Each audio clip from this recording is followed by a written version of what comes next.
여러분 안녕하십니까? 10여 년이 넘게 강의를 전문으로 하는 도영태 강사입니다. 오늘도 좋은 강의로 여러분들과 함께 좋은 시간 갖도록 하겠습니다. 여러분 혹시 미니멀리즘이라는 말을 들어보셨나요? 스마트라는 말은 들어보셨죠? 스마트 세상에 우리가 살고 있으니까 스마트라는 그 뜻이 작고 야무지다는 뜻이잖아요. 미니멀리즘도 비슷한 연관성을 갖고 있습니다. 그러니까 우리 모든 일상을 줄이고 또 버려서 단순하고 간결함을 추구하자는 개념이 바로 미니멀리즘이에요. 그리고 이러한 미니멀리즘을 일상으로 연결해서 실천하는 삶이 바로 미니멀 라이프입니다. 그래서 오늘 저랑 같이 미니멀 라이프에 대해서 얘기를 할 텐데요. 이 미니멀 라이프의 핵심은 바로 버리기에 있습니다.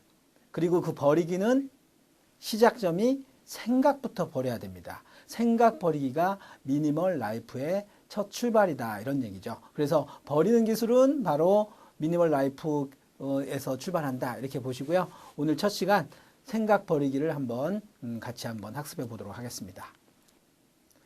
자, 우리가 미니멀리즘 또 미니멀 라이프를 실천하는 시작점은 바로 생각 버리기에 있다고 말씀드렸는데요. 그러면 이 진정한 미니멀리즘이 무엇인지 먼저 알고 넘어가야 될 것 같아요. 진정한 미니멀리즘은 뭐냐? 일단 몇 가지로 정리할 수가 있겠는데요. 첫 번째, 꼭 필요한 것만 남기고 불필요한 거는 줄여버리는 거예요. 그리고 없는 것을 갈망하지 않고요. 내가 가져야 돼 이렇게 갈망하지 않고 이미 갖고 있는 것을 소중히 여기는 겁니다. 그리고 세 번째는 조급해하지 않고요. 좀 이렇게 비우고 버리면서 가장 가치 있는 것을 추구하는 것. 이게 바로 미니멀리즘의 가장 중요한 의미예요. 그러면 이런 미니멀리즘을 실천하기 위한 시작이 바로 생각인데요. 생각을 잘 하셔야 됩니다.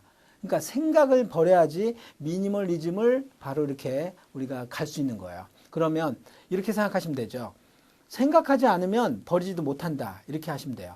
생각을 버리지 못하면 미니멀리즘하고는 거리가 갭이 생긴다. 이렇게 보시는 건데요. 말하자면 생각이 변해야 모든 게 변하는 거고 우리가 흔히 얘기하는 것 중에 이런 말 있죠. 마음을 비워라. 집착을 내려놔라. 민감도를 줄여라. 웬만하면 좀 버려. 다 내려놔. 이런 말들이 다 생각 버리기에 해당되는 겁니다. 그래서 결국은 생각 버리기를 통해서 미니멀리즘, 미니멀 라이프로 가는 거예요. 자, 여기서 한번 정리하면요. 이런 말을 할 수가 있겠습니다. 아무것도 버리지 못한 사람은 아무것도 뭐 할 수 없다? 맞춰보세요. 아무것도 버리지 못한 사람은 아무것도 뭐 할 수 없다? 변할 수 없습니다. 그 생각을 변화시켜야 모든 것을 변할 수 있다. 이렇게 보시면 돼요. 자, 그러면 우리 생각으로 봤을 때 옛날 것들, 낡고 오래된 사고들을 버려야 되거든요. 그 낡고 오래된 사고는 바로 그 속담 같은 경우에서도 우리가 좀 파악할 수 있습니다. 우리 속담이 말이죠. 시대에 안 맞는 게 있어요. 스마트 시대에 안 맞아요. 이제 버려야 돼요. 그 시대에 맞는 거예요. 그러니까 말하자면 유통기간이 지나서요. 지금은 쓸모없는 게 있어요. 이런 거 버려야 됩니다. 제가 몇 가지만 좀 소개해 볼게요. 첫 번째, 3살 버릇 80까지 간다고 하죠. 요즘은 자꾸 변해요. 80까지 안 갑니다. 두 번째, 셋째 딸은 선도 보지 않고 데려간다 이런 말 하죠.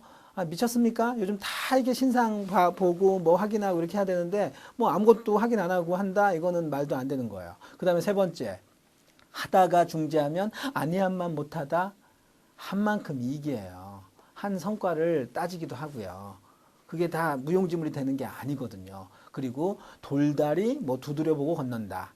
아니 신중할 때 신중한 거지. 괜히 그냥 확실한데도 두드리고 뭐 이렇게 쪼고 뭔가 이렇게 하나하나 따지고 이런 건 아니란 얘기예요. 그래서 돌다리가 단단하면 바로 그냥 추진해 버리는 거, 두드리지 않아도 된다 이런 겁니다. 이런 속담들이 다 이제 시대에 안 맞는 거예요. 그 다음에 참는 자에게 복이 온다고 하죠. 근데 참는 자에게 화병 걸릴 수도 있어요. 꼭 그렇지만은 않다는 거죠. 속담이 맞을 수도 있지만 그의 시대에 좀 안 맞는 그런 부분이 더 많다. 비중이 이쪽하고 이쪽하고 좀 다르다 이렇게 보시면 돼요.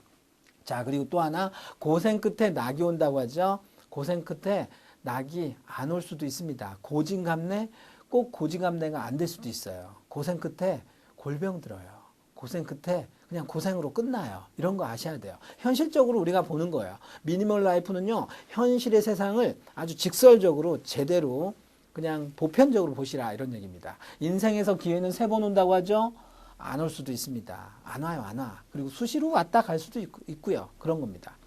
마지막으로 속담 중에 개천에서 용난다라는 말 있죠. 아무것도 없는 상태에서 맨 땅에 뭐 헤딩한다. 내가 그냥 뭐 이렇게 갑자기 뭔가 파격적으로 된다. 이런 얘기를 많이 하는데요. 안 됩니다. 개천에서 용이 안 나요.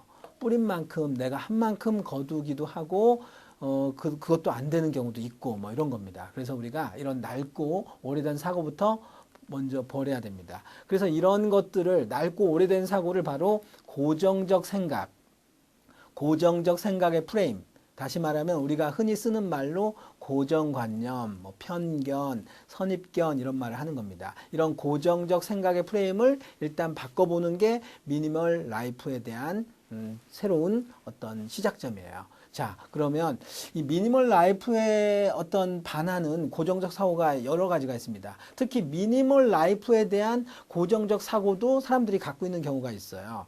3가지가 있더라고요. 미니멀 라이프, 미니멀리즘을 강조하니까 이런 얘기를 하시는 거죠.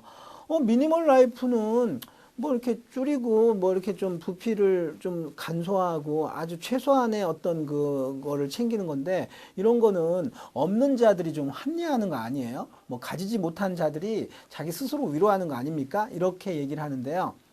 그러지 않습니다. 대세가 결국은 좀 이렇게 아주 스마트하게 이렇게 하는 거고 줄인다는 것이 뭐 없앤다, 무조건 없앤다는 게 아니라 효율적인 방법으로 찾아 나가는 거기 때문에 뭐 가지고 안 가지고 이런 개념이 아닌 것 같아요. 2번째는요, 이런 얘기도 하시죠. 글로벌 시대고 세계화 시대인데 이거는 미니멀, 이게 줄이는 미니멀이 글로벌 세계화 뭐 거시적인 그런 개념에 또 이게 역행하는 거 아닙니까? 라고 하는데요. 요즘은 작지만 강한 이런 부분이 또 많이 강조하고 있어요. 정부도 작지만 강한 정부, 기업도 꼭 대기업이 아니라 아주 그냥 가치 있고 성장 동력이 탁월한 그런 중견기업, 이런 그 소기업, 이런 부분들이 기능적으로 가기 때문에 기능적으로 봤을 때는 미니멀 라이프가 맞다는 거예요. 그 다음에 3번째는 미니멀리즘이나 미니멀 라이프는 가진 만큼 얻고 소유함이 본연의 희망인데, 예를 들면 아파트 작은 평수보다 큰 평수 좋아하고 더 이렇게 돈을 벌면 더 큰 평수 가고 싶고 이런 게 사람의 마음인데 이거 자꾸 줄이는 건 좀 또 아닌 거 아닌가요? 라고 하는데, 그렇게 절대적으로 뭔가 이렇게 물리적으로 줄이고 이런 것이 아니고요. 그 안에서 미니멀 라이프를 추구하자는 거예요. 그러니까 아파트를 평수를 넓혀가는 거는 분명히 비전이니까 하셔야 돼요. 근데 넓은 평수에서 정말 스마트하고 야무지고 뭔가 이렇게 슬림화되게 구조조정하고 삶을 효율적으로 만들어 보자. 이게 바로 미니멀 라이프입니다. 그래서 그런 개념으로